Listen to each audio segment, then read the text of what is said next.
If you would please open up in your Bibles to Matthew chapter 18. That's where I want us to take our attention this morning. Matthew chapter 18. We'll be in and out of that. But it's going to serve as kind of our foundational text for this morning as we jump into these things that we're going to talk about. I appreciate the men that took us through the worship this morning. I appreciate all the people for kind of filling in and doing various parts.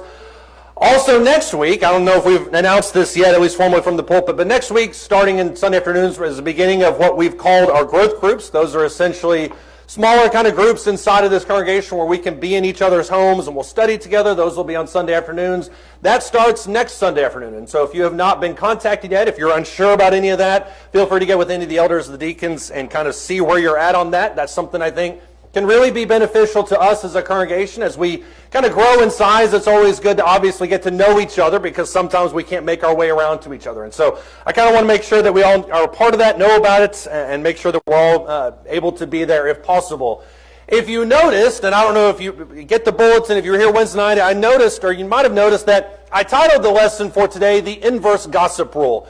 And I have heard no shortage of questions about what this actually means. And I'll spare you what people thought it meant because I thought that was actually kind of funny where people's interpretations on it were.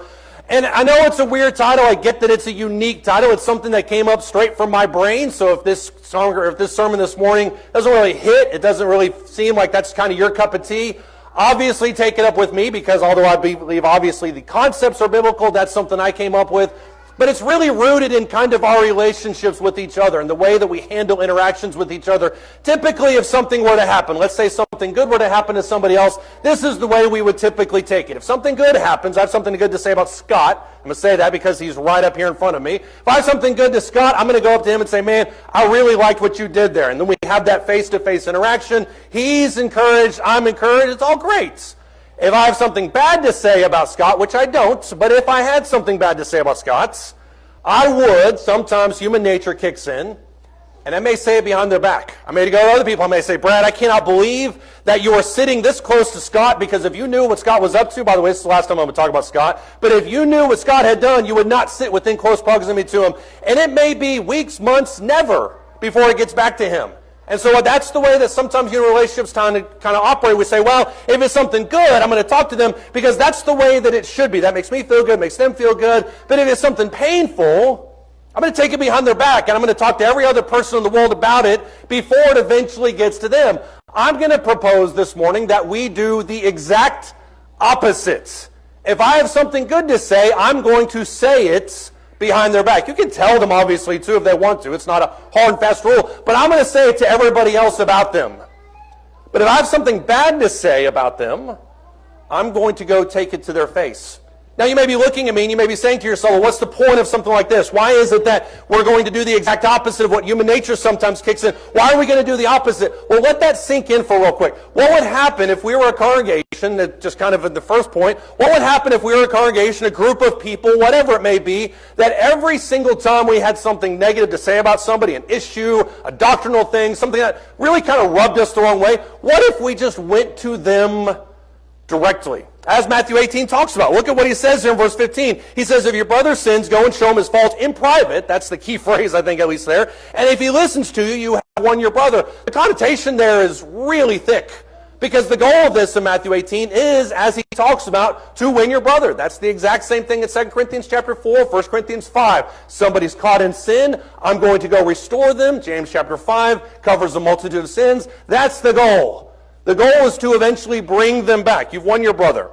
Verse 16, but if he doesn't listen to you, well, then take two or more with you, so that by the mouth of two or three witnesses, every fact may be confirmed, not for gossip purposes, but so that you can verify essentially what happened. Verse 17, if he refuses to listen to them, tell it to the church, and if he refuses to listen to them, let them be to you as a University of Texas fan and an IRS agent. That's the modern day rendition of that. It'd be Gentile and tax collector. Now we look at that and we've read Matthew chapter 18 verses 15 through 18 over and over again and we herald it as the model of good relationships. But I know personally I haven't always done that in my life.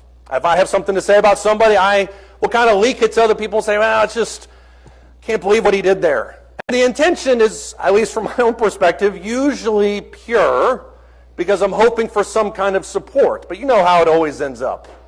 It always ends up as gossip. And it defeats the very purpose of what the whole goal is. If you back up in verse 12 and see exactly what the whole point of this is, he brings along a parable to illustrate. He says in verse 12, what do you think? In other words, consider amongst yourselves, if any man has 100 sheep and one of them has gone astray, does he not leave the 99 on the mountains and go and search for the one that is straying? And if that one turns out to be, or if it turns out that he finds it rather, truly I say to you, he rejoices over it more than the 99 which have not gone astray. Verse 14, so it is not the will of your Father who is in heaven that one of these little ones perish. I don't feel like it's an accident that verses 12 through 14 about the 99 and the 1 occur directly before this admonition to go and talk to somebody. Because if you think about it from a practical perspective, if I have an issue with somebody and or they are sinning, then shouldn't I, as the shepherd in the parable, go to them? And then when I've won my brother, verse 15, wouldn't I rejoice about that? Wouldn't that be something that I would be thankful and happy over? And that's the attitude that we should have to somebody. If I have an issue with somebody or I see somebody that's sinning, I go and talk to that person directly with the goal of bringing them back. That's a one-to-one success scenario. Think about the other one. What if we devoted our entire time in talking about something good to somebody? What if we spent our entire time building up their reputation behind their back? Look in Ecclesiastes chapter 11, or chapter 10 rather. Ecclesiastes chapter 10. As a little bit of a warning, Ecclesiastes chapter 10 is actually an admonition against gossip. And so if you think that this is just a slam dunk, there obviously has to be some interpretation here. I don't think I'm being unfaithful to text at all when I talk about it. The idea here in Ecclesiastes chapter 10 is to watch your gossip, to not speak evil words of each other. But in doing so, he talks about, I believe, the nature of gossip, which the whole point of this is this. If you tell me how gossip interacts, I will tell you how this will work. Tell me how gossip works, I'll show you how this works. Ecclesiastes, chapter 10, starting in verse 11, he says, if the serpent bites before being charmed, there's no profit for the charmer. Words from the mouth of a wise man are gracious, while the lips of a fool consume him. The beginning of his talking is folly, and the end of it is wicked madness. In other words, you just start talking, and eventually lies, gossip, slander, all those things are going to start to creep in. Verse 14. The fool multiplies words. No one can knows what will happen, and who can tell him what will come after him? The toil of the fool so wearies him so that he does not even know how to go to a city. Woe to you, O land, whose king is a lad and whose princes feast in the morning. They have everything backwards. That's the idea there. Blessed are you, verse 17, O land, whose king is of nobility and whose princes eat at the appropriate time for strength and not for drunkenness. We're doing everything in order. Verse 18. Through indolence, the rafters sag. Through slackness, the house leaks. That's laziness. Verse 19, men prepare a meal for enjoyment, and wine makes life merry. And money, you can never say that this has never been quoted in the Bible, money is the answer to everything. Obviously, he's being sarcastic, although I do think, given the text, there is an element of truth in that he's addressing as well. But look in verse 20. Furthermore, talking about gossip, furthermore, in your bedchamber, do not curse the king, and in your sleeping rooms, do not curse a rich man. For a bird of the heavens will carry the sound, and the winged creature will make the matter known. If you want to know how gossip operates, Ecclesiastes chapter 10 and verse 20 is it. I'm sitting in my room, I'm thinking to myself, man, I can't pick on Scott anymore. I really don't like somebody. And so I get my phone out and I text them. I text somebody else. I'm like, it's irritating to me about how this person is operating. I don't like what they said. I don't like what they did. Can you believe it? And then they text back. Eventually, according to Ecclesiastes chapter 10, you know and I know that's going to find its way back to them. Now flip that real quick. What if that was the way our reputations were built up instead of being torn down? Let's say that I'm in my room and I'm thinking about somebody and I'm thinking, man, I just really appreciate what they did that day. This story about them and about how they encouraged me when nobody else did, or they just made a point in Bible class, or they made a point of talking after Bible class, and they really strengthened me. And then I go to somebody else and I'm like, man, I just got to tell you something about Scott. Now, that's in a positive way. I'll tell you something good about him. And then somebody else hears that and they say, man, I didn't know that about him. That makes me think higher of him. And they tell their friends, and and then over and over, before you know it, that person's reputation is built up without them even realizing this. What if that was the way a congregation operated? Instead of talking bad about people behind their back, what if we built people up behind their back? And you may sit there and look at me and you say, well, it's a good idea, which that's great. That's all the praise I need. But that's a great idea. It's not really needed in this congregation, though. It's not really needed in any congregation because, after all, we don't have a problem with gossip, do we? Nobody ever has a problem with gossip. I'll argue to you that every church and every organization has a problem with gossip to a certain extent. There's a Lifeway study that was done in 2016 and asked, I think it was 10,000 respondents about their attitude towards their local congregation, and 49% of them, 50%, half of those respondents, said if I were honest about my prayer needs, they would just become gossip. Now, I understand what you're thinking. You're sitting here thinking to yourself, well, that's just what they think. That's not the reality. Either way, that's a problem. If I don't feel like I can go to somebody with an issue because I'm worried that it will eventually be transferred into gossip and circulate throughout the congregation, that's not going to endear me to being honest and vulnerable about anything in my life. 50% said I'm not willing to confide in others at church about personal things because my confidence has been betrayed too many times. And I know that there are people here that feel this way. I know that there are congregations all throughout America and all throughout the entire world that have people sitting in them that are sitting here singing songs about all to Jesus I surrender, about bowing the knee to the cross, and then they look across the aisle and think to themselves, I can't trust that guy to save my life. And you may be sitting here thinking to yourself, well, this isn't a problem at our congregation. I will tell you that I personally have felt this way, not only about this church, but other churches at times. And this just be me issue, but that has happened to me where I've talked to somebody about something. I've said, this really bothers me, and before I know it, it gets back around to me, not in the form of, I've heard you're struggling with this, but in the form of, man, they're talking about you. That's a problem. But it's really a problem, I think, in a congregation and any group of people, have an organization of people that work together at any point. Gossip has a nature of spreading, and bad or good things have a tendency to be tamped down. But what if we inverted that? What if we inverted that and said, I'm going to be intentional about building up other people as opposed to gossiping about them behind their back? I'll tell you a few things that would happen to a congregation right off the bat. Number one, sinful cliques wouldn't develop. Notice I put the word sinful in there. Because I do think that there's an issue that some people have with the congregation where they say, well, cliques are always going to be around and cliques are a bad thing. We have to stamp down cliques. Cliques are, I don't know of any organization that's more than 3 people that doesn't have a clique inside of it on some form or fashion. We have a clique inside this congregation. It's called our fantasy football group. We talk about fantasy football. We talk about it. We text about it. It's not a clique, but it is a group of shared interests that's not formalized, but is a smaller group inside of this congregation. Sinful cliques develop when there's tension and people are at odds with each other. If you look in 2 Samuel chapter 15, listen to what this little story, I think this illustrates cliques perfectly. 2 Samuel starting in chapter 15. Everything down from chapter 12 and 2 Samuel on is essentially a repercussion of what would happen with David's sin. And you can see a sharp decline in David's life after this. But 2 Samuel chapter 15 has to do with Absalom.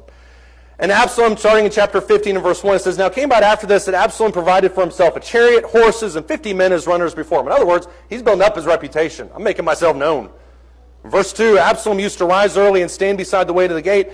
And when any man had a suit to come to the king for judgment, Absalom would call to him and say, Well, from what city are you? And he would say, Well, your servant is from one of the tribes of Israel. He's a gatekeeper, literally, for David.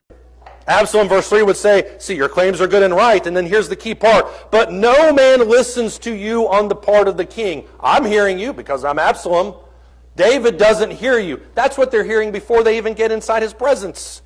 Moreover, verse 4, Absalom would say, Oh, that one would appoint me judge in the land. Then every man who has any suit or cause could come to him, and I would give him justice. And when a man came near to prostrate himself before him, he would put out his hand, and he would take hold of him, and he would kiss him. And verse 6 shows the impact. In this manner, Absalom dealt with all Israel who came to the king for judgment, and Absalom stole away the hearts of the men of Israel. That's the problem. When we talk about sinful cliques versus regular cliques, that's the issue. Is you have somebody who will come along and say, well, I know that what you think is this, and I wish that the elders would listen to you. Man, I really wish the elders would listen to you. I know you took your complaint to Brent, picking on somebody else now. I know you want to take your complaints to Brent, but Brent's not going to listen to you. Brent's a part of that group. He's over there. He sits on this side of the church building. And if you're an East Sider, he's not going to listen to you. That's how sinful cliques develop. The tension that exists between groups that begins to be a case of us versus the others. If, however, we flip this, and we said, I know that you have this issue with him. Why don't you go talk to him and I'll help you about it? Then the sinfulness of cliques would not develop. I know Absalom has his own reasons here in 2 Samuel chapter 15 for butting heads with David. He feels, and I think very justifiably so, in many ways slighted from the presence of David. But that's no excuse for him standing in front of the gate and willingly, verse 6, stealing the hearts of people away from David through his gossip. I'll tell you something else that'll happen. You'll be forced to fact check statements. Gossip exists in the dark because oftentimes light will expose the issues with it. That's what John chapter 3 talks about. If, however, I was forced, every time I had an issue with somebody, to go and actually talk to them, that was going to be my intent. I vowed today that that was going to be what I did. And before I walk up to that person, I'm double, triple, quadruple checking every single time to make sure that what I heard is exactly accurate. 2 Samuel chapter 19. This is with a different guy in David's circle. His name is Mephibosheth, which took me exactly 34 years to get right in pronunciation. 2 Samuel chapter 19, starting verse 24. This is a story that dates to the beginning of 2 Samuel. And Mephibosheth is the lineage of Saul, and he, understandably so, is very worried when David takes the throne. He thinks that David is just going to cleanse his house. He's going to essentially kill everybody. That's a very understandable worry. But Mephibosheth is at a distinct disadvantage because he is lame. He doesn't have any capability to move his body anywhere, and so he not only is dependent on David for mercy, he's dependent on David for daily sustenance. And David, back there in 2 Samuel chapter 3, tells Mephibosheth, you will always eat at my table. It's an intentional gratitude, intentional hospitality towards Mephibosheth. And you would think that this type of hospitality would endear Mephibosheth to David, and it should. But in Absalom's rebellion, when David comes back into Israel, he finds that Mephibosheth had never left. And obviously he's thinking to himself, Mephibosheth, 39 years, Mephibosheth is lined up with Absalom. And so he goes to him. Verse 24, 2 Samuel chapter 19, Mephibosheth, the son of Saul, came down to meet the king, and he had neither cared for his feet, nor trimmed his mustache, nor washed his clothes, from the day the king departed until the day he came home in peace. Verse 25, it was when he came home from Jerusalem to meet the king, that the king said to him, why did you not go out with me, Mephibosheth? Notice he says that directly to him, not towards everybody else. Verse 26, he answered, O my lord the king, my servant deceived me. For your servant, talking about himself, said, I will saddle a donkey for myself, that I may ride on it and go with the king, but because your servant is lame. Moreover, verse 27, he has slandered, talking about his servant. He has slandered your servants, my lord the king, but my lord the king is like the angel of God. Therefore do what is good in all your sights. For all my father's household was nothing but dead men before the Lord my king. Yet you set your servant among those who ate at your own table. What right that I have yet that I should complain any more to the king? David is under the assumption that this man, that he has essentially provided free hospitality for 2 decades to the son of his mortal enemy, backed Absalom in the rebellion. And as David is in the wilderness of Zariah, that's probably what he's thinking. And so he sees Mephibosheth, and he's like, why didn't you ride out with me? Everybody else came. Why didn't you of all people? And it would have been nothing for David at that point to just put the chop on him and be done with it. Or hear from his servants, man, Mephibosheth didn't ride out with you. Let's go take care of him. But he doesn't do that. He goes to Mephibosheth. He asks him why he didn't come with him. And shocker of the universe, Mephibosheth has a very justifiable reason why he didn't leave. That David wouldn't have known if he hadn't gone to him. And how many times has that played out in our own life? Where I hear something about somebody and it almost just seems counter to everything I know about their character. And I do one of two things at that point. I either go to them and I address the issue with them and find out the truth, and then we fix that. Or I spend a year in bitterness and anger with unresolved tension because I believe something that at my core I really know is false. But it feels good to believe that, doesn't it? If I go to that person instead of going behind their back, now I'm forced to fact check those statements. Proverbs chapter 18, you could have put any number of Proverbs up on this. And of course the problem with Proverbs is it's very bullet point. This, and this. If you zoom out a little bit, you can see kind of the cohesion within these sections. In Proverbs chapter 18, starting verse 12, listen to how he begins this. He says, before destruction, the heart of a man is haughty. Everybody's proud before they finally meet Judgment Day. Humility, however, verse 12, goes before honor. He who gives an answer before he hears it is a folly and a shame to him. The spirit of a man can endure a sickness, but as for a broken spirit, who can bear it? The mind of the prudent, verse 15, acquires knowledge, and the ear of the wise seeks knowledge. I'm looking for them. I'm always looking for more information, the wise man says. Verse 16, a man's gift makes room for him and brings him before great men. The first, see if this doesn't sound familiar, verse 17, the first to plead his case seems right. That's called the first mover advantage. Until another comes and examines him. The cast lot puts an end to strife and decides between the mighty ones. A brother offended is harder to be won than a strong city, and contentions are like the bars of a citadel. With the fruit of a man's mouth, his stomach will be satisfied. He'll be satisfied with the product of his lips. Death and life are in the power of the tongue, and those who love it will eat its fruits. You know what Solomon is getting at in this passage? He's talking about the beauty of simple communication. And the idea that going to other people and talking to them and listening to them and acquiring knowledge, that is the bedrock of any good relationship. And that phrase specifically that he mentions there about how contention is like the bars of a citadel, tell me you haven't seen that in other churches. I've been in places where it seems, and I joked about it earlier, but it seems very, very clear that there is a divide in that congregation. And after you uncover more of the details, you find that it was a misunderstanding that happened 15 years ago that was never neutralized in the moment. And because of that, the tension exists now because of the tension. It doesn't exist because of facts. But what if those people had invoked the inverse gossip rule at the very beginning and said, I'm not going to talk to anybody else. I've heard this, and I'm going to make a plan to go to them and address them specifically. Now I know the truth. Prudent man seeks answers. The wise man seeks out knowledge.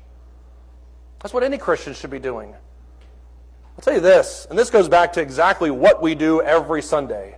It goes into actively looking, or be a church that actively seeks to encourage. There's an issue with every group, and I don't know of any place that's immune to this. Every group has this mindset sometimes, and it seeps in, goes away, comes back. But the mindset is that I'm going to come in and I'm just going to be a consumer of the worship service. I'm going to come in, and however it goes, that just goes. Whether I'm a participant or not, it just happens. But God doesn't talk about a passive spectator-based religion. He doesn't talk about a church in any capacity that people come in and they are entertained and then they leave. That is not the way that God designed a church. Hebrews chapter 10, verses 24 and 25, on the contrary, describe a congregation that's main goal besides worship is to actively seek the welfare of other people. Figure out how to stir one another up into love and good works. How can I go to these people in my community, in my congregation, as I walk into the building? How can I encourage John? How can I, everybody's looking up to see if I'm going to call your name. I'm not. That's where I stop. How can I encourage this person? I heard this about this guy, and I know he's had a hard week. How can I encourage that person? And instead of gossip going through a congregation that in between the songs and the prayers and the Bible classes is kind of dissolving it from the inside out, now I'm going through and I'm building up these people. I'm being intentional about good things because it takes zero imagination and effort to be a pessimist. But it takes effort to encourage one another up. But what Paul understands in Ephesians chapter 4, verses 25 to 32, is that a church that is not doing this will eventually go away. I think it's fascinating that the concept here in Ephesians chapter 4, verse 25 to 32, the church that he's addressing is the church eventually, in Revelation chapter 2, that will be described as the one that eventually lost to their first love. Well, why is that? It's because while everybody was probably going through the motions and doing all the right things, there was very little relationship building happening in the meantime. In Ephesians chapter 4, starting verse 25, he addresses exactly what we're talking about. He says, therefore, laying aside falsehood, speak truth each one of you with his neighbor, for we are members of one another. Do we get that? That we're members of one another? Be angry, verse 26, and yet don't sin. Don't let the sun go down in your anger. I've heard this described as the most difficult verse in the entire New Testament. Don't give the devil an opportunity. He can smell dissension from a mile away. He who steals, verse 28, must steal no longer, but rather he must labor, performing with his own hands what is good, so that he will have something to share with one who has need. Verse 99, let no unwholesome word proceed from your mouth, but only such a word as is good for edification according to the need of the moment, so that it will give grace to those who hear. People will argue that this is an outward-facing verse, that this has to do with evangelism. It certainly can't apply. But that's not the context of Ephesians 4, 25 through 32, is it? He's talking about interpersonal relationships. Verse 30, don't grieve the Holy Spirit of God, by whom you were sealed for the day of redemption. Let all bitterness, wrath, anger, clamor, slander, let all that be put away from you, along with all the malice. And instead, verse 32, be kind to one another, tender-hearted, forgiving each other, just as God in Christ also has forgiven you. There's a recurring theme in the Old Testament, specifically within Leviticus and Numbers, where God lays down a law, he lays down a discussion, and then he capitalizes it at the end, punctuates it, by saying, for you remember that you used to be a slave in Egypt. And the whole point of him saying that is that you need to extend kindness to the slave, to the orphan, to the widow, because you remember what it used to feel like when you were the one that was oppressed. Verse 32, when he says, forgive each other, be tender-hearted, be kind to one another, just as in Christ also has forgiven you, it's the same concept. You remember what it was like before you were a Christian, don't you? You remember what it was like even when you were a Christian, when you were away from God, and the only thing that you needed more than anything else was just a little bit of mercy, grace, confidence, hope. That's probably what Bill needs. Probably what the other guy needs. That's what we need inside of our congregations. And so this inverse gossip rule is not something that is earth-breaking. It's not earth-shattering. It's literally the way that God designed relationships to be to begin with. And so I'll challenge you, just as I will challenge myself. Will you make the commitment to actively try to encourage one another behind their back? I'm going to go to other people and talk good about you instead of bad, so that you don't have to worry about your reputation. You don't have to worry about honesty and transparency. You don't have to worry about that. And I'm going to make a commitment to talk to you about things that I have an issue with you. And in case you see a line queued up outside the building, that's not about that. It's about something totally different. But I'm going to go to you. I'm going to talk to you about the issues that I see, that maybe I misunderstood, that maybe we can work together on. That's the commitment I'm going to make. Will you make that with me? And if you're here this morning and you're not a Christian, you haven't ever decided to become a Christian, you've decided that it's not for you, I would absolutely encourage you to reconsider, to think again about the mercy and the hope and the grace that God extends to everybody that loves him and that wants to serve him. And if we can help you in that, we ask that you come while we stand and sing.